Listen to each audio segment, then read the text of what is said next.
I'm going to give you my top 6 ships for doing the new dynamic XenoThreat event, and we're starting right now.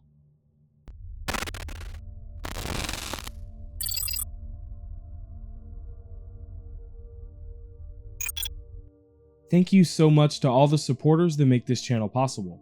What's up, citizens? This is SubliminaL here, and in this Star Citizen's Guide to the Galaxy, I'll cover my top 6 ships you should be using for the XenoThreat Dynamic Mission. We'll discuss each ship and its role during each phase, some pros and cons, and I'll give you a quick rundown of how I would load it out for this event specifically. Enough with the formalities, let's get to it.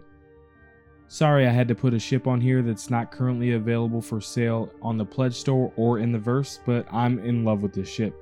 If you didn't purchase it when it was available, go for the Arrow or Gladius. You'll still have great results. The Talon is a new light fighter from ESPERIA that really packs a punch. It's quick, fast, has a killer afterburner, is stealthy, has size 4 weapons for maximum range and damage, and it's great at PvP and PvE. It's everything you need for a fight.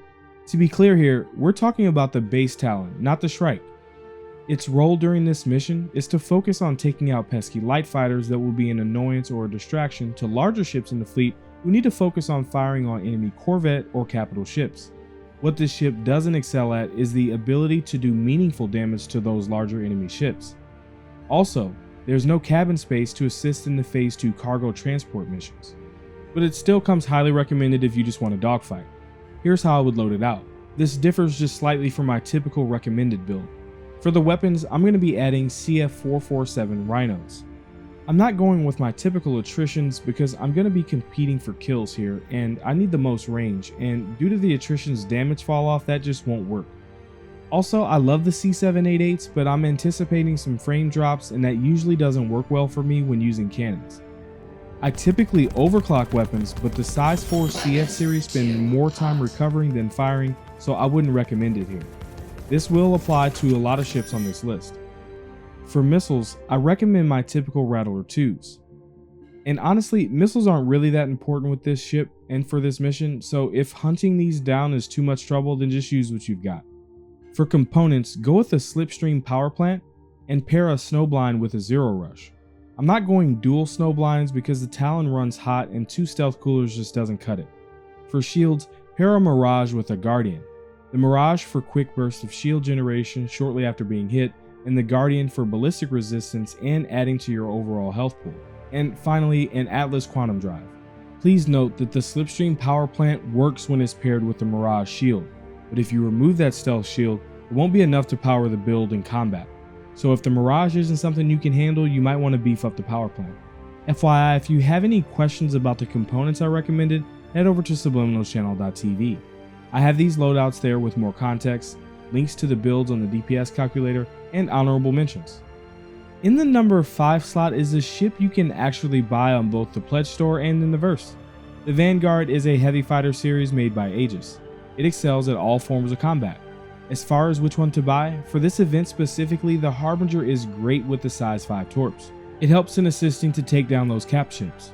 Outside of this event, I typically enjoy the Sentinel better. Due to changes that may come in the future, the Warden is probably the best if you're spending IRL money.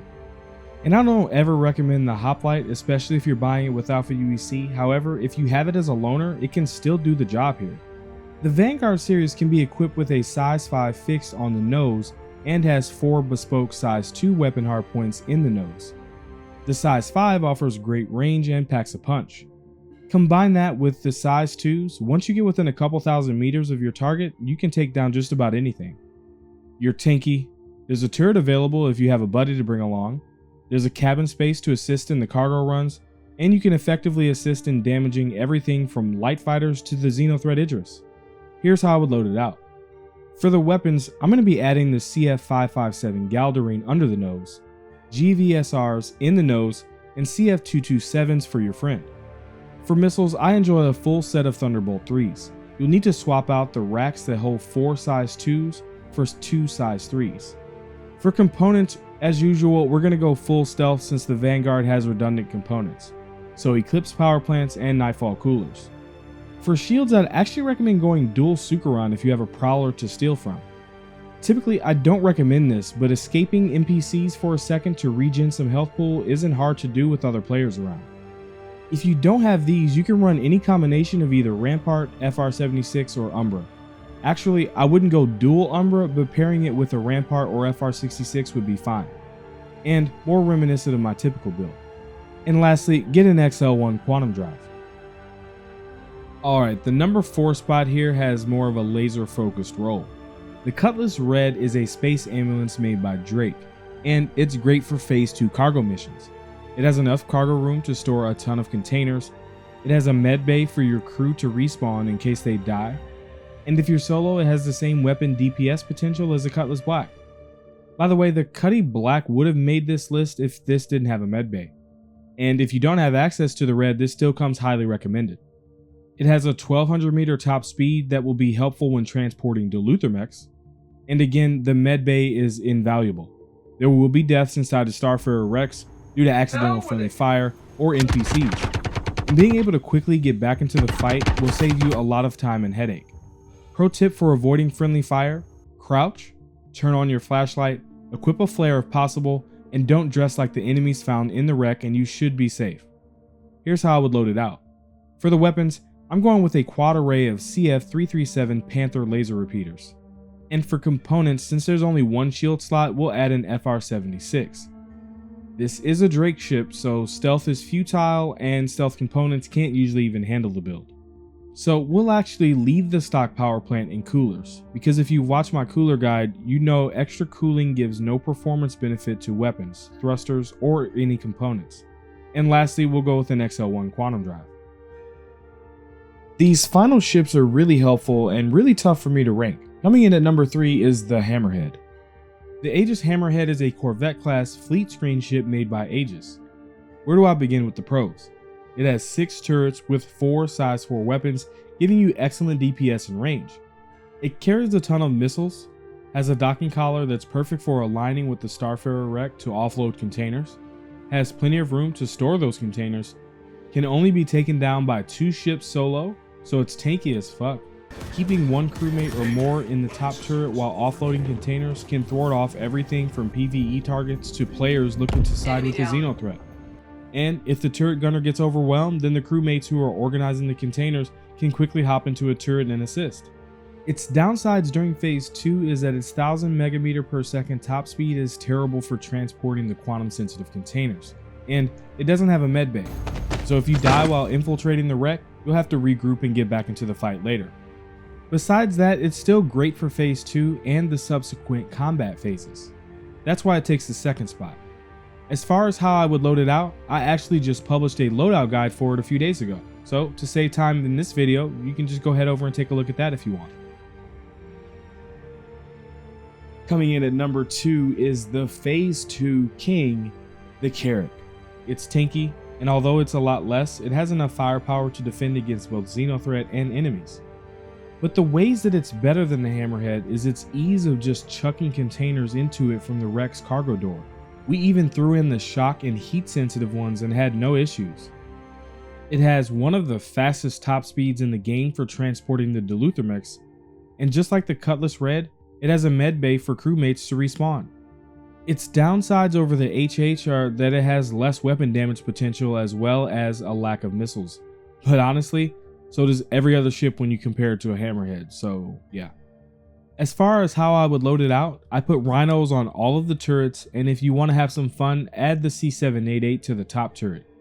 These have slightly less range, but they penetrate shields, cause splash damage that hits multiple facings and hull sections, as well as causing smaller ships to be turbulent. And they also have a pretty decent ammo capacity that will last you through an entire phase without rearming. For the components, I'm going with dual FR86s. You'll want to keep the stock power plant in coolers because upgrading will yield you 0 performance benefit even if fully overclocked. And finally, get that agonizing Agni off my ship and add a TS2 Quantum Drive. And drumroll please, the number 1 spot goes to the Retaliator. The Tally is a heavy bomber made by Aegis Dynamics that currently sits atop the missile payload leaderboard with 6, that's right 6, size 9, that's right size 9 torpedoes. It's also a gunboat as well, sporting 5 turrets, 2 with 2 size 2 weapons each, and 3 with 2 size 3 weapons each. It's not to be trifled with. Retaliators have the ability to single-handedly turn the tide of this battle. If I recall correctly, Phase 3 is where we will see a ton of XenoThreat Aegises, and the participation of CDF tallies will have a huge role. Plus, it's possible, though not ideal, to use it to store containers in Phase 2 through the docking column, all while having the ability to keep a gunner in the turret for cover fire. At the time of writing this script, Phase 3 hasn't started yet, but when I tested Phase 3 in the PTU, this was the best way to make money during this event. Can you believe that? I'm going to load this one out for solo bombing run, so we'll ignore the turret weapons. I prefer to be solo because you can better assist the battle if you dump your payload and head back to rearm, so turret gunners wouldn't have a great time, unless the server participation is low. For torps, the Typhoon size 9 torpedoes are an obvious choice. They do more damage, lock in half the time, travel twice as fast, and have a much further tracking distance than the stock torps, all at the cost of having a 2600 meter minimum locking range. No biggie, you probably shouldn't be that close anyway. As for components, this would be similar to the Vanguard series. Sucherons if you have them, you won't be there for long enough for them to be taken down. If you don't have those, ramparts will work just fine. Eclipse power plants, Nightfall coolers, and again add an XL1 quantum drive. If you're having trouble finding players to participate in the event, head over to the channel Discord. I've added voice channels for players to group up and defend the Stanton system. We have over 3,300 members who like to discuss ships, components, weapons, and more. Typically, while chat is always popping, voice chats are usually empty, but I have a feeling that they might be populated during an event like this. Also, feel free to hang out live over on Twitch. This weekend we filled up an entire server and had a blast. If you enjoy my channel, there are so many ways to support it, ranging from free options like Prime Gaming subscriptions to sending out for UEC in the verse, sub-club subscriptions, merch, to more generous forms of support. Head over to subliminalchannel.tv to learn how. Your support in all forms makes this channel possible. Even your viewership, liking, and subscribing goes a long way. To continue watching, here's a video I think you may like. Here's a video YouTube thinks you may like, and until next time, citizens, I'll see you in the verse.